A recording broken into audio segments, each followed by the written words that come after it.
Hey everybody, welcome back to Bit About Crypto. I'm David James, the Job Whisperer, and I'm here with my co-host, Dave Hampton, RoboRecruiter. How are you? I'm doing very well. Yeah, better than I deserve. Yeah, better than I deserve too. Exciting times in crypto, everything that's happening. Yeah. You know, I think it's a matter of time. It's a matter of time. You know, it's kind of like there are two kinds of people, those that have crypto and those that will. Yeah. Yeah, it's just the certainty about that. I'm really interested in what's going to end up happening as far as the infrastructure. I mean, I know about a month ago, they actually had passed one part of the bill. And everybody's worrying, how is this going to affect crypto? And my answer was, it's not. Because if the part of the bill that had passed would have taken the Bitcoin price shooting down. And it ended up going up back in August. Yeah, I don't have any inkling as to the correlation of one with the other. I don't think they're really correlated. I think that I think at the end of this, you know, in all this being, you know, everyone does what's in their best self-interest. So if that means, say, I'm going to get into crypto because they finally see the light in terms of what it can do for them and their families and their life, then I think that's the route people will take. You know, I'm sorry, were you going to go on? Yeah, the thing about it is that I was talking to my son about this, and he says, why did Bitcoin stay between 30 and 36,000 for like 4 months, right? Pretty much it did. And what I tried to explain to him, the way I saw it, see, because what I'm seeing happening is there's a discorrelation between Bitcoin and the stock market. There's a discorrelation to what's happening in politics and Bitcoin. There's a discorrelation to what Elon Musk says of Bitcoin, right? I've always believed, I'm going to say it now, the only people that make money in Bitcoin or have any type of wealth or relevance, my words are stuck. People who actually, the ones who are going to actually succeed in Bitcoin are the people that buy and hold or exchanges. And the reason exchanges make money is because, you know, the investment is ran by two emotions, fear and greed.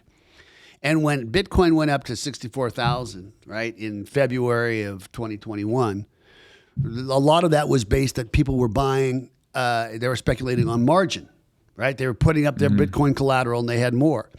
And so what ends up happening is that there have been massive quick fluctuations where it went high, and the people that were short got wrecked. That's REKT. That's our term in the cryptocurrency. When you're foolish or you get rug pulled, you get wrecked from making unsound choices. And then people actually who bet was going to go up. Like there was a flash crash that happened where Bitcoin went down $3,000 in an hour. So it just boomed that. And I'm not saying that the exchanges are doing that on purpose, but I could see how the exchanges would do that on purpose. And now what you ended up happening is who has all the Bitcoin, right? Because everybody else got liquidated. Institutional investors. Right. So now what's happening with the price? My question with this is can you see these calls and these puts? You know, yes, you can. You can see. Yes, you can. That's part of the manipulation, right? Because there is this belief that when people put massive amounts of Bitcoin on the exchanges, they're putting them there to sell. And then when people are taking massive amounts of Bitcoin off the exchanges, they want to hodl and keep them. They're buying. Right. So a lot of manipulation is that some of these guys will put on like 10,000 Bitcoins, 100,000 Bitcoins. They'll put on an exchange with a sell order. People will see that and they'll freak out for the sole purpose of that will drive the price down. Then the person that put those on the exchange, they'll buy. Yeah. Right? But this is only on certain exchanges that you can see this. Yeah. I have a good friend of mine. He calls it exchange effery. So you got to look at this from. So if you want to see, like if you have an analytical mind, you're trying to figure out, all right, what's the pattern, right? Kind of like, you know, you can do it with stocks, so you can see that. You got to go to several of these exchanges and see what's going on in that regard. Yeah, there's a site for it. There are actual different sites. I can't cite them by name because that's not some place I go. Right, but that's the great thing about blockchain; it's transparent, right? But that's something I didn't know that. So that helps because then I can actually look at the patterns and I don't want to get too technical, right? Because sometimes when I get too technical, I'm going to say something foolish or something that's kind of inaccurate, or I fool out. It's been about crypto. I don't think it's that technical. I mean, really, I'm not an analyst when it comes to looking at stocks or anything like that. But you should be able to see some patterns that you can pick up. I mean, yep. You can look at the 5 day, the month, and see kind of where it's going and where it's been. And I mean, at the end of the day, I really believe you buy or sell what you believe in terms of in your gut. I think that's led by sentiment. Well, here's something that I've picked up on my own by watching Bitcoin. When I watch the 200-day moving average and the 128-day moving average, all right? And what that means for our listeners is, and if you go, okay, what was the average 128 days ago? Is it higher or lower? And then you go 200 days ago, is it higher or lower? If it's both higher, then that means the likelihood is Bitcoin's going to go up. And if it's lower, it means it's going to go down. I've been watching this, and this has proved accurate, but this is not something I'm learned in, right? But actually, our next guest he's an amazing guy. And what makes amazing to me is so many things. Not that you're actually someone like Superman, but that you're actually somebody who actually had the deck stacked against you and you fell down. And in spite of that, you came up through your redemption and your reinvention. And our next guest... that to me is called resilience. That's like the Lombardi, right? Well, it's funny, because I know I've learned so much from you. I've learned, you've been a great accountability officer as it comes to things like work ethic and setting goals and sticking to the plans. The fortitude and as stoic as you've been has been so good for me on so many levels because, if you want me to, I always say this, show me your crowd and I'll show you your future. So actually just being partners with you, you're more disciplined than me. Maybe in my old age I get soft, and I've learned that. And this our next guest, Manny Fraser, he actually is somebody. He's I'm going to call him remarkable, right? And I met him. There was an international DeFi conference, and we met. We spoke for about 15 minutes, and he told me that he was he's a trader and he's a power lifter, right? But then he started talking about his background and how he started, and he didn't draw a good card starting out his life, and he made some poor choices. And I'm going to let him talk about that on his own. And now to what he is now and to what he's doing now, it's admirable. So with no further ado, I would like to welcome Manny Fraser to the podcast. Welcome to Bit About Crypto, Manny. Hey, what's going on, guys? Really good to see you. So, good to see you as well. What's going on with you in your life right now? Nothing. Just realistically, I just moved. We just got a new house, so we're living there. From where to where? I live in Toronto, Ontario, Canada. Okay. So we moved from Scarborough, and we moved to like a little, not a little house, but it's a house out in Bowmanville, which is it's like the sticks. Okay. Pretty much. Yeah. Do you guys? How many square feet is your house? This is what, I want to say 1,600. And how many bedrooms? 3 bedrooms. And what year? Do you know what year it was built? It's about 50 years old. 50-year-old house. And, the lot size is I think it's 50 by 120. So the lot size is bigger. What's 50 by 120 mean? The lot size. So big. It's really long, very near, and just a bit narrow. So lot size is like in California. It's the land. It's the land. The plot. Yeah, the plot. Yeah. Okay. I still don't understand, but we're going to move on, right? Because I'm going to confuse all the listeners. It's just pretend like you're drawing a drawing a box. 50 feet by 200 feet? It's 50 by... Yeah. Okay. By 120, yeah. So one by side, 120, yeah. One side, 50, 120, right? All right. So 120, right? 50, 120. Yeah. All right. Well, if you like it, I love it. Sounds like 7,000. Sounds like 7,000 square feet to me. Well, my kids love it, so that's all that matters. Yeah. Well, good. And how old are your kids? My youngest, I have 3 kids. First one's 4, 2, and then we have a 11-month-old turning 12 months in a couple days. So is anybody getting any sleep in that house? Yeah. Me and my wife did sleep every day. Because we sleep train them. This is a whole other thing, but we sleep train them. They're good. Good for you, man. Good for you. Sleep's not an issue. That means you put that 11-month-old down at 6:30, and he's not getting up till 6:30. Yeah, she gets down. She goes down at 6:30. She wakes up one more time at like 9. Yeah, and then she's down for the rest of the night. Yeah. Yeah, well, David has four kids at home under 12. I got 4 kids. Yeah. So. Oh wow. Yeah, 12, 10, 8, 5 this year. Oh, so you understand. And I have 2 kids at home under 25. So I got 20, put them to sleep. I got 25 and a 22-year-old. I'm so blessed to have them. Right. Oh, that's good. Tara and Dylan, I love you both so much. So anyhow, So Manny, so let's talk a little bit about you. So where'd you grow up? Talk about the circumstances, like entering the world to say high school. Sure. So I like to say, like when I grew up in Toronto, Ontario, so majority of my time I grew up. I wouldn't say inner city, but it was like not the best neighborhoods. Grew up. The only stability that I had was my school. My mom we moved around a lot when we were kids, and the stability I had was the one school that I went to, and then everything else is kind of just shifting. There was a lot of things that happened between my parents. Not going to get into that, but like they pretty much like they were always in and like my dad was always in and out. And then as I continued growing older, there was a lot of things that happened that led me down the wrong path. Like when you have a lack of a father figure, you're making decisions, a lot of the music that you're listening to, friends, all that stuff. So by the time I was like 12, 13, like started engaging in like different types of acts, drinking, smoking, all that stuff. And then you start going in, then you start robbing people, and you start going into like stealing and doing that stuff. By the time I was like 14, 15, I was selling drugs in school and also just stealing. And then I got caught. Then I got transferred to a different school, kind of changed my behavior, hanging out with the right crowd again, playing sports. My mom took me to church, so we started hanging out with those kids as well.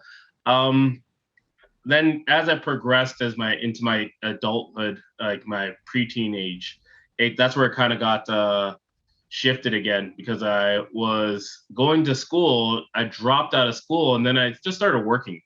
And at that time, I was just completely greedy. I would say I was completely greedy. Like I only like the things I always tell people, like the things I know now, I wish someone was able to sit down with me and tell me about it earlier, because I'd be so much further. But we say that, like everyone says that, right? Yeah. So when I was about 18, started working as a retail salesperson, I became one of the top salespeople in Canada at this footwear chain. And it was cool. That was a great thing. But then I wanted to go back to school, because I'm like, okay, I want to go to school. You know, like the whole thing about go to school, get a good job, all that stuff. So I'm like, okay, I gotta go to school. Once again, I wish someone talked to me differently. Went to school, and then I kind of associated with the same crowd that I was with before.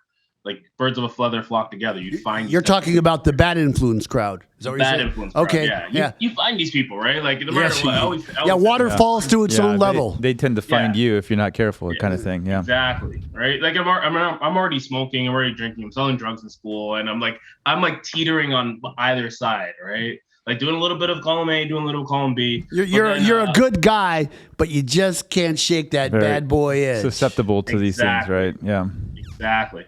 So then as I went to college, the guy I met was like a professional criminal. He was actually my next door neighbor. And there's some good news. Yeah, right. I remember I met him. So I want to say like this. I spent the entire year, the year before, playing Grand Theft Auto San Andreas, and just thinking about opportunities to be able to rob and do everything. And I'm like, man, I wish I had this opportunity. And I was like, okay, whatever. I come back next year, I meet someone that literally is out of San Andreas, like literally like, yeah, okay. So I don't want to talk too much, get too deep into everything I did, but like pretty much it ended up becoming a thing of, we pulled off a lot of crimes. Let's just say there's a lot of home invasions, a lot of different stuff like that. And lo and behold, like a couple of the people that knew me before were like, you're a hustler, you're a guy that gets money, but this isn't you. Right. And at the end of the day, it started off with like low crime stuff, like like this person has drugs, steal it from them. And then it became, oh, this person just has money. And it's like, eventually you're at a point where like, there's a difference between like there's honor among thieves. Like there's a difference between stealing from someone that's a thief and then stealing from someone that's just an innocent person. And it got to the point where you're just stealing from people that are innocent people. From there was like a lot of other stuff. We ended up like from that time we ended up getting into like several different home invasions. He ends up getting arrested later on. I end up continuing with school, but I'm still selling drugs. I'm still doing everything. But I'm realizing that like my life has to kind of change because the funny thing is like I'm in school at the time for a child and youth worker, which is like a working with kids and youth and bettering society. And trying to guide him off trying to guide him into the right path, right? The path. And then at nighttime I'm making society worse. So it makes sense, right? So you're a good guy, other than the weekend crime habit. Yeah, it's complete irony. Complete irony. Oh, yeah, hey, what I do on my own time is my own business. Yeah. And I was 20. I think I was 20 something at the time. So the irony was starting to get to me, right? Because I'm like, man, this makes no sense. Yeah. In the psychology world, they call that cognitive dissonance. Yes. Yeah, because you kind of turn yourself off to one way and then you turn yourself off to the other way. Right. And it probably comes with the factor of me being able to compartmentalize things and be able to put things in like, all right, this means this means this means this. Exactly. Anyways, fast forward the following year in school, I actually ended up getting arrested. And this is like, I'm in college and university and I'm getting arrested. The cops found me for the crimes I did the year before. Ended up having to leave school again, but I was on bail for 3.5 years. I started making positive changes in my life, started volunteering, doing different stuff, but I was on bail. By the time the 3 years were done, they sentenced me to 4.5 years in prison. So from there, I was like, all right, well, I have 4.5 years where I'm just going to be incarcerated. So at that time, I was, I remember I was driving with my friend and he said, how are you feeling? And I said, I just want it to be tomorrow. Because I said, tomorrow, at least I'll know what the heck today brings. Right. And that's all I have. Let me just ask a question. While you were on bail for 3.5 years, you said you started doing good things. Mm-hmm. And be honest with me about this. Were you doing good things because you wanted goodness in your heart? You had an epiphany? Or are you doing good things because you wanted to impress whatever authorities would actually sentence you?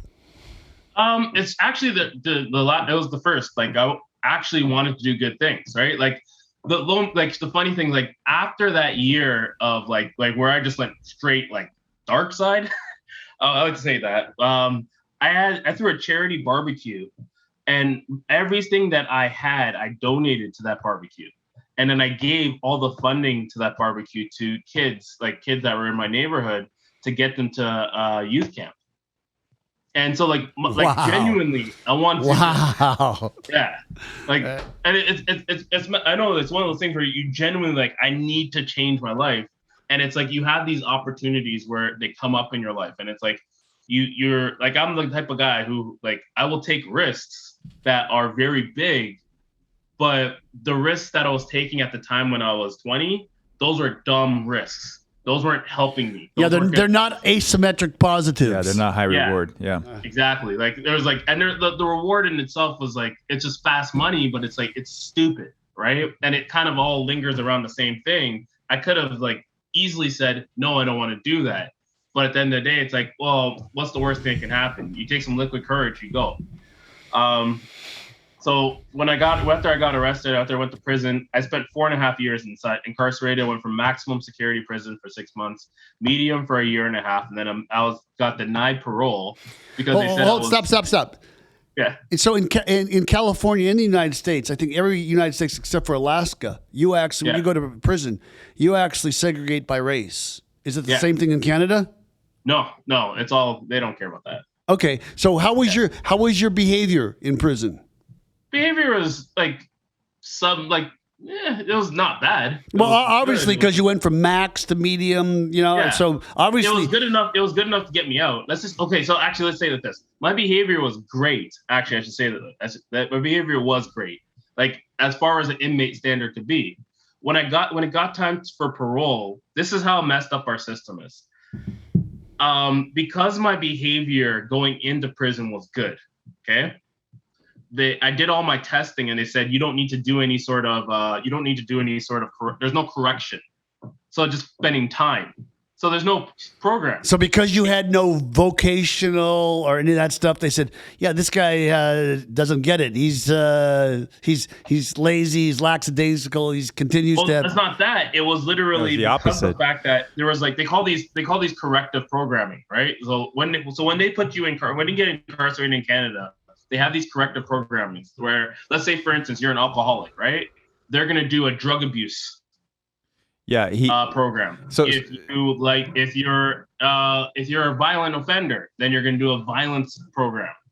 But there's a testing that needs to be done. So it's like, how do you react when you do this? How do you react when you do that? Right. So when I did the testing, So just so I'm clear. So it's you were doing good things, and they're like, yeah, you don't really need any corrective programming because you got it. Yeah. But see that actually messed me up when I went to parole.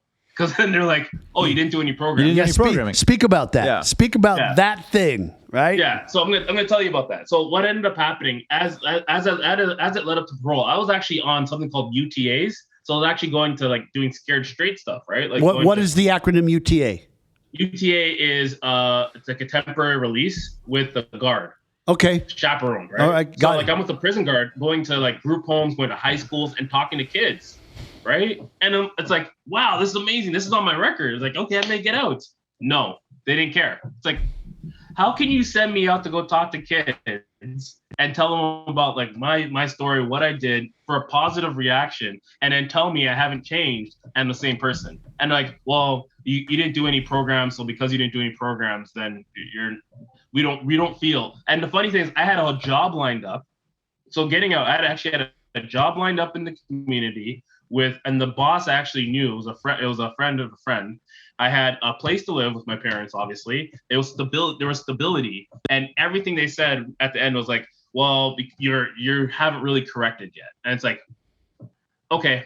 So I ended up going to minimum. So bogus, man. That's so bogus. Oh yeah. It's at the end of the day, I just looked at it, I'm like, there's absolutely nothing I can do at this point. So now I'm spending the next 4.5 years. At that time it was 2 years. So it was another 1.5 years in a minimum security. In the minimum security at the time, I was actually so the most interesting story that happened in prison was that's actually how I started talking to my wife now, who ended up becoming my girlfriend while I was in prison. I ended up we weren't going out before, and you know how when you're incarcerated, you have nothing but time. So if you can woo the right person, you woo the right person. So I was able to woo my wife at the time, and I was able to do a lot of stuff when I was incarcerated that it was funny. Like I was able to provide her with a car. I was able to provide her with all these different things from earning money inside. So like when I got to minimum, they have this thing called work release. So I got to work release, got to work in an apple orchard, work ethic, all that stuff. Like I was still working, right? By the time that ended up coming out, I spent the 4 years thinking about the one thing I'm going to do when I get out. And I said, I want to be a personal trainer, and I want to be a manager, and I want to be able to hire people that have that pretty much are in the same situation that just need the right place to fit in. Hold on a second. Stop. Before we get there. Yeah. When you sat in jail, penitentiary, whatever it was, and you reflected on your behavior, right? Yeah. So I'm actually proud of this because, I behaved in a similar way in 20, and I actually had to be sat down in a county jail.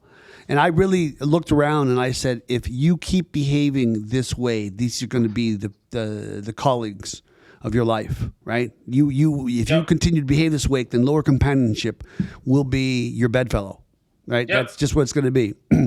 And I'm proud of that today because when I left in 1985, I remember everybody said, "Do you want to ride?" I was born in 1985. Yeah, well, yeah, but I remember walking. And everybody said, "You want to ride?" I said, "No, I'm walking." And it was because they let you out at 2:30 in the morning, right? And I because they don't want to let you out at the same time they let the women out for the obvious reasons, right? Yeah, and I started walking, and I kept walking, and I kept walking because I had this freedom. I realized that just the ability to not be in a box, right? And I didn't realize it then, but I knew that there was substance abuse that was part of the procuring cause, right? I mean, I didn't get in trouble every time I drank and drugged, but every time I did get in trouble, there was drugs and alcohol involved, right? And I mean, I have since like removed I don't participate in any of that in any form anymore because it just doesn't agree with me, and it never did. I'm asking you, did you look back at alcohol and substance abuse as part of the causation of your thought process? Yes, because like when I look at alcohol, at the time, like you're also in college, so like I think almost every single person that goes to college and parties ends up becoming some sort of alcoholic in that time frame. And I look at it, and it's like, what does it make you do? Well, you go party, you go sleep with a bunch of different women. But let's say, for instance, that you end up having the aspect of someone saying, "Hey, you want to go do this?" And you're like, Manny, sure. Something's pounding. That's me. Okay. They're doing renovation in my house. Oh, okay. I thought that was you doing the pounding, like boom, boom. I'm so upset. No. They're doing renovation in the basement. We're building a basement apartment so people can live in there. I'm sorry. I got a key from my engineer, and he says, it's him. So anyhow, continue on. Yeah. Sorry about that. So I realized that like the drugs and the alcohol, you eventually got to a point where you're taking so much that it doesn't really do anything anymore, right? Like, for instance, like there's a point in my life where I was smoking so much weed that I wasn't getting high anymore. I was always high, right? My lifestyle was people would come to my window, come to my door at 2 a.m., 3 a.m., and people would want drugs. So I'd be up all the time, but I'd also never be really like fully aware. I was always intoxicated with something, whether it was getting high or smoke. I think that's called the marijuana maintenance program. Yeah.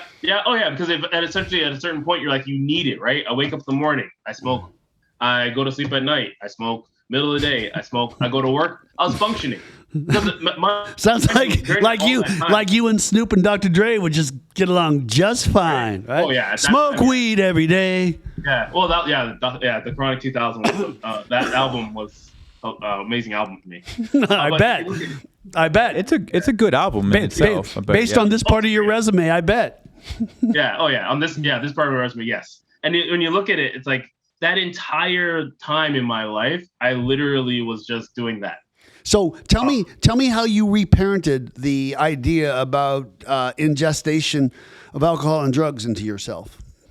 So I remember it was even before I went to prison. I remember I was going for a run, and it was a 10-kilometer run, which is roughly about like a 7.5-mile run. And I remember at the end of the run, I was dying, and I'm like, I don't run, but I was like, I don't like feeling like this. So health reasons. And I looked at it. One of the things that actually got me to stop drinking and smoking so much was actually health reasons. I looked at it and I said, eventually I'm going to have to quit. Like this is my mindset. Eventually I'm going to have to quit this. Why not quit now? And I was like 21 at the time. So I'm like, okay, I quit smoking, I quit drinking, and I started picking up health, like running and exercising and whatnot. And then from there, I remember I was just like, the feeling of wanting to do it never made sense. And like I identified my triggers. A lot of my triggers were like for smoking was I get in my car and on drive, I would pick up like I used to smoke Captain Blacks, right? I'd pick up a pack of Captain Blacks and I'd smoke an entire pack on my drive, right? Or I smoke 2 at least. So one while I'm leaving the city, and then another one while I enter a city. So I found that like these are triggers, right? I'm leaving the city, I want to smoke Captain Blacks. I'm entering the city, I want to smoke another Captain Blacks, right? I get out of my car, I want to smoke a Captain Blacks before I go inside my house. So I'm noticing where are my trigger points. I go to the club. What's the number one thing you want to do? You drink, you go upstairs, and I'd smoke. So a lot of these areas that I noticed are like these are areas where I'm triggering, and I'm like, okay, I have to stop. So I was a club promoter at the time. I had to stop promoting for clubs. So I'm like, this makes no sense. I'm showing up here. I can't go smoke. I can't drink because that triggers my smoking. And it's like, all right, well, and like at the time I was still smoking weed, but then even that got to less and less and less because, like I said, it's like just how much weed can you smoke to a point where you're not feeling good anymore, right? So I didn't bother with it. Yeah, thank you so much for that. I mean, really, the humility and the vulnerability that you talk about that's I applaud the courage. So you get out of prison and you decide you're going to be a physical trainer, right? Yeah. So- Actually, so what ended up happening? I got out and I moved to the nation's capital. So in Canada, the nation's capital is Ottawa. So I moved to Ottawa. That's where my girlfriend was at the time, who's my wife now. She was going to school, university there. So I'm not going to go far away from my girlfriend. So I go there, I get released there. I'm on parole there. And which is also funny because the only person that's there is my girlfriend, my wife at the time. So they would rather release me to an unknown place where I don't know anyone and my risk for reoffense is actually higher than release me on parole, like early release, to my hometown with my family and a job that's secure. But I'm not the government. I'm the pro board. I don't make decisions. Yeah, you're trying to make sense out of the government and the way they do things, man. Good luck. Right? Oh yeah, it makes no sense. So anyways, I move out to Ottawa. At first I was working at a car wash. I got denied. I didn't get the job. So I was like working at a car wash, and then my girlfriend said, "Well, you can do this." And I said, "Okay, I'm going to do this." So I started doing something, right? I just started putting out ads, started doing something. Then I applied for this big chain gym that didn't hire me at first. Ended up getting the job, and it was pretty cool. It was actually all orchestrated. Like I went for the interview for another job position, and they said, "Well, what do you want to be?" I said, "I want to be a trainer. Like I want to be a personal trainer." They're like, "Okay, you're hired." I got the job on the spot. I became one of the top personal trainers in the company. I moved back to Toronto a year later because my girlfriend was done school. She moved back to Toronto. I moved back to Toronto like 6 months after her. I became a manager at of a club. Got to hire actually one of my old cellmates. Actually got to hire him. He got released and he was like needed a job. I actually got to hire him. So one of the things I wanted to do when I was inside that I thought about, I was actually able to do. So this all leads into like, as I continue growing, I get married to my wife, and then we have a kid. So this is now 2017. At the time, I just got into. I remember I was making a lot of money at the time, and then I was like, I need to do something with my money. So I talked to my wealthy clients. What do you do with your money? And they're like, oh, I just save it and put it in RSPs. I'm like, sure, all right. So that's a retirement fund. I'm like, sure. I'm like, who's your let me meet your financial planner and whatever. So I meet the financial planner and start doing all that stuff. And like I said, I wish I had the knowledge I did now because I would be so much further. It's like just so many different times. Manny. So does everybody. Yeah, everybody. I wish I could go back and talk to that 18-year-old, right? And here's the thing. I got to say, you can tell a kid, you just can't tell him much, right? Because that's the way it is. So I guess we're going to come to this now. So I always ask at this part of the show, I think you're about to touch on it. How did crypto find you? That's exactly what I'm about to touch about. So I'm in my wife pregnant. She has her first kid. I've invested into. I started a new club. Sitting in my office and I read Tony Robbins' book. It's like The Money Magic or something like that. It's something about money. And I was like, I really wanted to learn about investing. Like I need to learn about investing. So I started off investing into stocks because that's what Warren Buffett said. Invest into the S&P 500. So I invested in the Vanguard S&P 500. And I'm like, I think I'm trading. I think I'm doing stuff. I'm sitting in my office. And then January of 2017, one of my friends who's a miner decided to throw a free crypto course and talk about cryptocurrency. And I remember hearing about it, but not really understanding anything. And I'm like, sure. I always hear people making fun of him because he's talking about it. I'm like, I'm willing to hear about it. But I just finished reading a book called Generations. And it's more of it's a sociological book that talks about like 100-year gaps and how man exists and how man moves forward. So at the time I was ready to hear about crypto. Like I was very ready. So I'm sitting down and he's talking about blockchain technology and Bitcoin and crypto and Ethereum and all this different stuff. And I'm like, this makes so much sense. I'm going to go in. And literally that time I downloaded my first Coinbase. I threw $100 in. This is January of 17? January 17. So Bitcoin's around $600. Something like that. Yeah. Right. Yeah. Okay. So at the time, I didn't understand the parabolicness. I didn't understand any of the things. I didn't understand how TradingView worked or anything. All I understood is that I should invest into this. So I put $100, and then you know what happens next. 2017, bull market. I do indeed. Right, and I'm like, this doubled. I threw some more money in, doubles, and then I end up buying like almost every other week. I'm buying in. Eventually, I have more money in my crypto portfolio than my stock portfolio. I'm investing into ICO. Whoa! Stop! What month in 2017 is the enlightened financial wizard Manny Fraser having this conversation that, hey, I'm balling in crypto and I'm stagging in the stock exchange? I want to know when in 2017. June. Huh? June of 2017. Okay, so June of 2010. So Bitcoin's around $3,000 on its way up. Around $3,000. Yeah, right before it comes down and then it does the move. Yeah, right. Okay. Yeah. So June of 2017, I realized that I actually bought Ant shares in August of 20.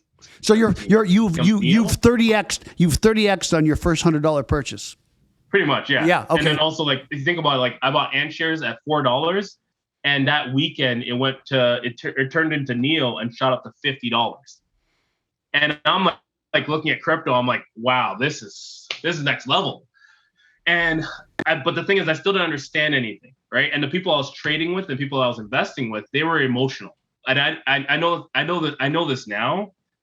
And at the time, I just thought they know more, right? So I'm like, okay. So I'm looking and I'm reading. I'm trying to figure out what to do. I think I'm trading, but I'm really just spot trading. I think I'm investing, but I am investing, but I didn't understand trading. You're gambling. You're gambling, and it just seems to be working out. Correct? Pretty much. Yeah. Yeah, pretty much. Oh, what's that? Oh, Joe Biden's finally on. Oh my gosh. Okay, this is an apolitical show, so let's keep going. Yeah, sorry about that. I had the thing on and I started hearing it, and I'm like, what the heck? That was news from the morning. Anyways, so it goes into 2017, and then what ends up happening? We end up going through all the stuff. I end up going to ICOs. I got Icon. I got all these different ICOs. Everything is 2017. Things are going up, and there's like no wrong. I liquidate my stock portfolio, throw it into crypto. I liquidate my RSPs. I buy miners, and I'm full into crypto in 2017. And then I ended up getting a job. I ended up getting a job offer as a day trader going into 2018, right? And like I said, my boss at the time didn't fully understand the way that the way the market works. So whoa, hold on a second. This is 2018. I want to know where you were looking at your portfolio in February 1st of 2018. I want to hear that part of the story. Okay, you don't get to go up, and then just like Seinfeld, 10 years, and He said he sold it. So here's what happened, right? Yeah. And so as I secure this job that literally pays me the same amount I was making as a manager at the gym and more. So I secured everything to work for this guy, and because he had crypto gains, I was like, okay, sure. So I'm like, crypto's the way, but I didn't fully understand the 4-year cycle. I didn't understand any of the I didn't know how to. I still was learning. So you weren't reading any type of Fibonacci's or Wyckoff. You didn't. None of that.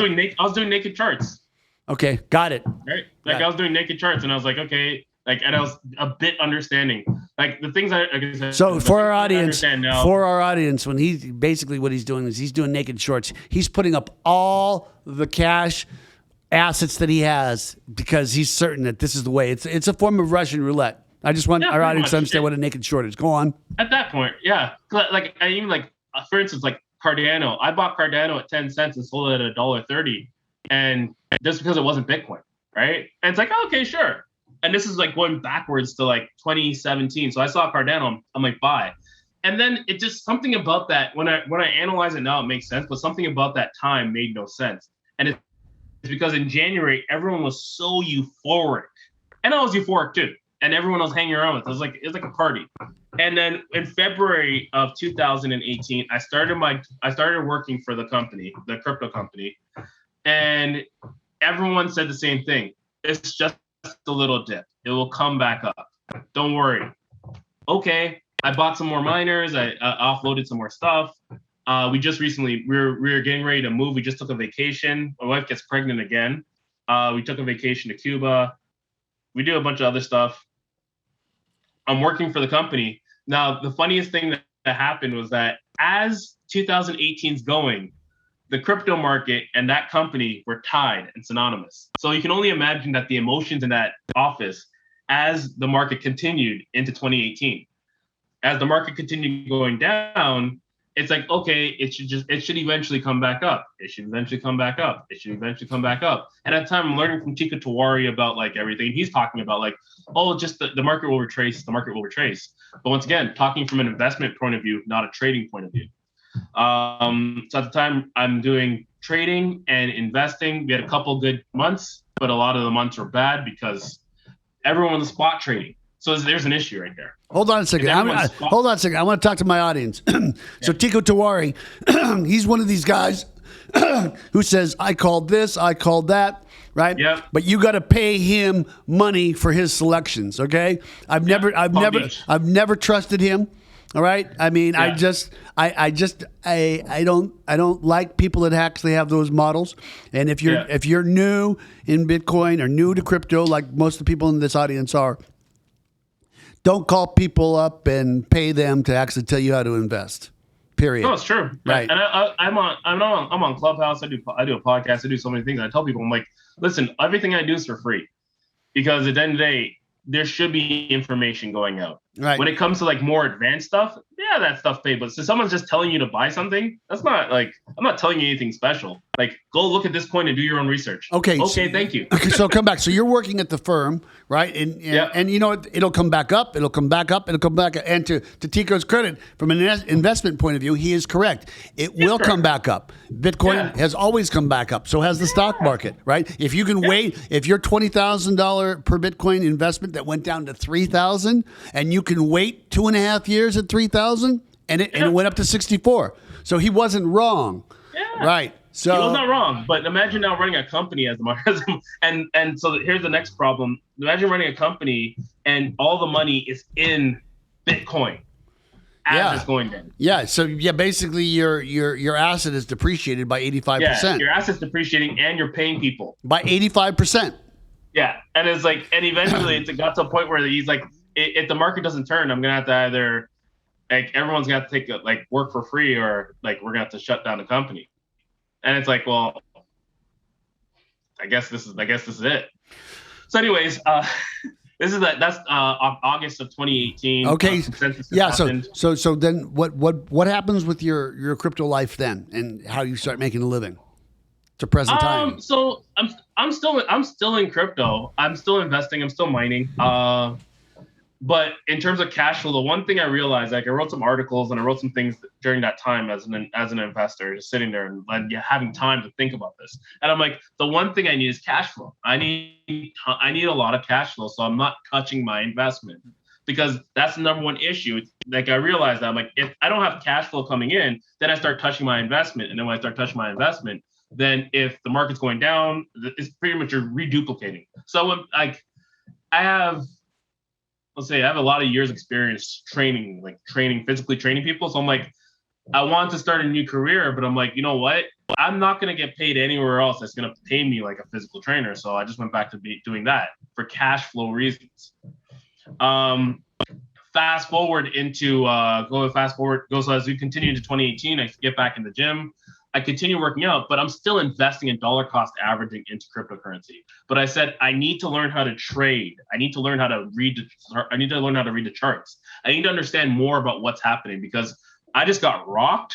I'm taken for something and I have no clue what happened. I still believe in crypto. I'm still mining. I'm still doing everything, but I need to understand that, because that makes no sense. I'm not then taking advantage of again. So as we progress into 2018, 2019, I'm just dollar cost averaging. 2019, we go up to like 13,000 and we come back down. As 2020 was rearing, I knew that the halvening was coming, and I knew that the market's about to pull up again. So I was getting excited. Hold on a second. So for our audience, I don't think this has been brought up on any of my podcasts. He's talking about the halvening, and when it's specific to Bitcoin. I mean, there's probably other halvenings in other blockchains, but what ends up happening is that every 4 years approximately, right, there's a halvening, whereas the amount of Bitcoins that can be mined is cut in half. Right. Yeah. So at first it was 25 Bitcoins a minute. Is it every 10 minutes? Sorry, 25 About Bitcoin every 10 minutes, yeah. every 10 minutes, right? Then it went to the halvening, right? That came in 2016, brought it to 12. 2014, no, 16. Oh yeah, 2000. Yes, 2012, 2016. Yeah, Yeah, 2012. 2000s. Don't argue with the host. I'm kidding. It's just like the Olympics. Yeah, yeah. Then it went. It's just like the Olympics. Yeah. 2012, right? And the first one, 2016, right? Because remember, Bitcoin has its inauguration, right? Its Genesis 2008, and now what happens? All the miners throughout the world, there can only be 12 and a half Bitcoins per every 10-minute block, right? Yeah. And now recently. Now it's six and a quarter. Six and a quarter, yeah. Six and a quarter, right? Yeah. And so really, that embraces the concept of the scarcity. So that's Yeah. I know, Which is Supply interesting and demand. because you're doing just as much work for less production. right, and much. that's because the whole thing about Bitcoin is the market demand is higher and the ability to get it is lower, and that's how Satoshi Nakamoto's white paper talks about keeping it. It's a pristine asset. It's the only That's asset. what makes it precious. Pristine, right? yeah. Okay, so anyhow, so you have go on, Manny. So yeah, so I knew 2020 the halving was coming up. So I'm getting excited. At the time, it's also like you heard about in 2019. Remember, you're hearing summer of 2019. You started hearing about this Corona thing happening in China and all this stuff, and no one's paying attention to that. But I was paying attention to cryptocurrency. I'm like, oh wow, we're about to go. I didn't hear about it. I didn't hear about it or care about it until really Thanksgiving of 19.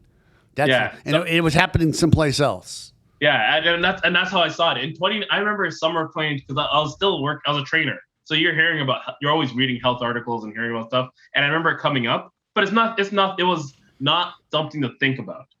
And so going into, I just knew I had to learn. I was focusing on learning how to trade, and I was working on opening a gym and doing some other stuff. But when 2020 came and everything shut down, literally I was like fresh boat out of water. I couldn't do anything. I had to do something to provide for my family. At this point now, it's like I was stripped away from my job because the gyms are closed. There's nothing really I can do, and everyone's at an all-time high of fear, right? Because like people thought they were gonna die. If someone breathed on them, they thought they were gonna die. So, anyways, we're here, and I'm like, okay, I need to learn. So I actually associated myself, started learning how to trade, started learning how to read the market, started learning how to do all this stuff. And as we progressed into 2020, I kept on learning to the point where like I know what I'm doing now. Where I'm very confident that like when I'm looking at the charts that I can make money off of it. And not only can I make money off of it, I can make the money that I need off of it. And that's what's so fun off of it now, because now I went from a place of scarcity where it was like, I don't know if I can make money off of this, to yeah, I can make money off this, and I'm comfortable with making money off of this, right? And it's not my investment, it's my trading, right? My investment still doesn't get touched because my investments is like my long-term holds, right? That might take more time. And like I always get like these long-term holds that go up like 20x or 30x. I find them before they move. But I've gotten better at that as well. Like trading and understanding how to read charts has gotten better at that too, because you're looking for the same thing. Well, talk about how a good trader and a good investor knows when to do nothing. Hey, I missed this. I'm not going to try and catch up. And I know. Talk about it. Oh yeah. So sometimes it's called sitting. I call it sitting on your hands, right? So like sometimes you're watching something. It's like, okay, so I think you talked about before what between May and June of 2017. No, this year. Oh yeah. Okay. May and July, actually. May to July. Where there was really nothing you can do as a trader. Between 32 and 37. Yeah, you can literally take a couple thousand pips here and there, but like you weren't taking any swings. Okay. And this is where it's like going sideways. Going sideways is the worst thing for a trader. Right. Yeah. So all you can really do at that point is, and I told every single person that was in contact with me, I said, all you can do at this point is buy. And they're like, wait, why? I'm like, because when it's going sideways for trading, it kind of like, it's not useless, but it's also like, it's not the funnest thing, because it's like, all right, it's going up. Oh, it's going back down. You can't hold these trades for long. But for an investing purposes, this is where dollar cost averaging is probably your best thing, because you have what's called accumulation, right? And that was an accumulation cycle. It was just accumulating. And you could tell it was accumulating because when it started going sideways, it was never breaking that certain point, that 29,000. And it just kept on going up, down, up, down, up, down, up, down. And it's like, that was your time. So a lot of people I was talking to, they got to invest during that time. Now, the time that people did invest, like a lot of people that didn't talk to me, invested at that 60,000. Yeah, like, at February. Yeah, February. And so I was like, that's when I was actually cautious. And I was like, I'm kind of cautious about where we're at right now. Is it a good time to invest? I mean, it's always a good time to invest, but is it really the best time to invest? So I want to talk about this, and you're the perfect guy to talk to about this. I was saying the only two people that make money in Bitcoin over the long run are people that buy and hold and exchanges, right? Yep. And I was having a conversation in the parking lot, right, with somebody else because if you're talking about crypto, I'm talking to you, right? And he wanted to know why the price of Bitcoin was stagnant, right, for 4 months. Right, all pretty much, April, May, June, July, right? Yeah. Why it just stayed between 29 and 39? It's pretty much where it lived, right? Yeah. And I said I have a theory on this. Like the two people that make money are the people that buy and hold and exchanges, and the reason it went up to 64,000, right, in February is because so many people were actually buying and trading on margin, on credible margin. Right. Yeah. And what ends up happening is the exchanges will create a situation where you actually they'll create a flash. I believe this. They create a flash crash where the price goes so low for a moment that your collateral is liquidated. You turn on your computer and you have nothing.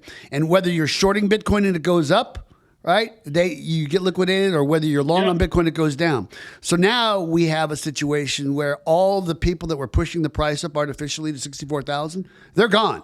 And the only two people that are actually holding it are hodlers, people that hold forever, right? Yep. And exchanges. And now the reason it's starting to go up, recently in the 45 to 50 range is because institutions are now buying it in mass. Because right now on exchanges, right, and this is summer of 2021, there are only 800,000 Bitcoins available for sale, right? And that's not a lot. So can you comment on the accuracy of my statement, or if not?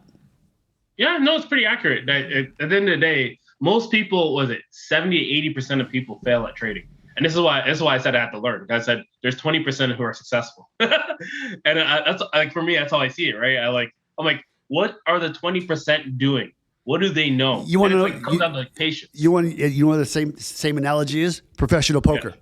Same thing, right? Yeah. You have to lose. You have to, and people would say to me, what's the most important thing about being a successful poker player? Do you know what the answer is? How to take a loss? Learn how to fold. Yeah. Learn it. So you're see, emotionally and viscerally, we're talking about you, because the thing about trading and poker is money is the tool and the reward. Yep. Right. In order to live, you need to be willing to die. I'm all in. Yep. You could say the same thing about recruiting, David. Right. Well, how can I say it when you just said it, David? Yeah. Well, I mean, you could. So I mean, you got 20% that make it. Really, it's 80% turnover. One out of 5 that come in make it. Yeah. The worst thing that can happen for you is if you come into recruiting and make a placement. I made my first placement like literally first week. I wrote the job on day one. I'm not going to get into this. It's euphoric. Yeah, man. but it sucks you in. It's a complete up and down. So I mean, the best thing that David ever advised was, look, man, it's the highest of the highs, lowest of the lows, and you just got to stay right in between. Chop off the bottom. Manny. So basically, this really isn't the show on how to get trading. It's a bit about crypto, and you've talked a bit about crypto. For our audience, people who are learning about crypto, who want a job in crypto, et cetera, et cetera. Oh, wanting a job in crypto. Hold on a second. Manny, we got to actually go, and we have to have a word with our sponsor. Yeah. And a bit about crypto is brought to you by Travis. Who's it brought to you by? BlockchainRecruiters.net. Yay. And speaking of BlockchainRecruiters.net, that's me and David. And so really this week, I have a senior investigator. right? So if you're looking for a senior investigator who actually investigates crypto and blockchain, it's great. He's so smart. So if you got a project and you need a senior investigator, call me. And you, like I said, you can get me at David J at blockchainrecruiters.net. Net, not the other thing that starts with the C. All right. And I have a search for a director of cyber intelligence. And I'm not going to go into what that is. If you think you're qualified for it, call me. David, what do you got? I got a search for a blockchain data engineer. I got another one. So that's a pretty hot ticket item right now in terms of the searches. And I got a AML officer role as well. Someone doing the KYC anti-money laundering? Yeah. So like I may have someone I have in mind for that. Like a compliance person for the bank? It's I think, yeah. Okay. Yeah, it's related to compliance, but not necessarily. So you guys all, if you're not living in a cave, you know that's for an exchange or somebody who wants to be an exchange. So anyhow, Manny, what would your advice be to people who are just in general about what do you see the future of crypto? I'm not talking from a standpoint of trading and investing. I don't think trading is for everybody. As you can see, Manny, he took immense losses and he's learned it at this craft for 4 years, right? So this is not something you can do in a week and have consistency, because he even admitted he was winning a little, but he didn't know why he was winning. Right. Yeah, so now he knows why he's winning, and now he knows why he's losing. Right. And he can actually mitigate the losses and put himself positioned for isometric gains. And that's probably what he's doing. So how do you see the future of cryptocurrency in the world right now, summer 2021? I think it's going to be huge. I think the actual technology is going to be huge. I think with blockchain, I think right now what we have with the regulations that are coming through, like the infrastructure bill and all that stuff, I think that's going to be very interesting, because even down to the timing of that, it's going to be like 2023 when they vote on that. Or when they vote on it, will be the end of this year, but the implementation won't be till 2023. I think when it comes down to like blockchain technology and cryptocurrency, I just think it's going to be part of our regular day basis, right? Like I think as we progress into future technology, it will be part of our regular conversation. It will be part of our regular everyday thing. Like I remember talking about this in 2017, that you can eventually be able to plug in a Tesla and mine with it, right? And use it as a proof of work. Right. Like these are all things that are very plausible and are probably going to end up happening, where crypto mining, blockchain technology, it's all going to be part of our everyday existence. And that will also cause the whole volatility factor that is really good about it.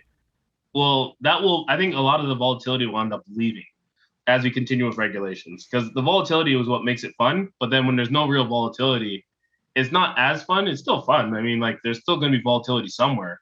It's just that you won't have as much volatility, because it's just going to be talking about exactly what we're talking about, which is technologies and how they're changing the world. Manny, I want to just tell the audience that when we first met, when you came up to me, you said, "Hey, you're a recruiter." And I said, "Yeah." And you said, "Hey, look, I need somebody for a charity."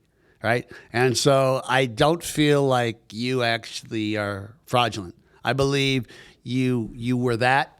You transformed and you had a metamorphosis. You went from the caterpillar to the butterfly. And I really appreciate the vulnerability and just the heartfelt honesty about your story, and not trying to sugarcoat it as something else, and the causations that caused that, and who you are now, and how you're trying to occur on the planet. You really inspire me. Thank you so much. Thank you so much for being my guest. Thank you for having me. Travis, my engineer, thank you very much. You're welcome. Faithful companion, great friend, RoboRecruiter Dave Hampton, thank you so much. My pleasure. And as always, I'm David James, the Job Whisperer. Remember, everybody, get whispered.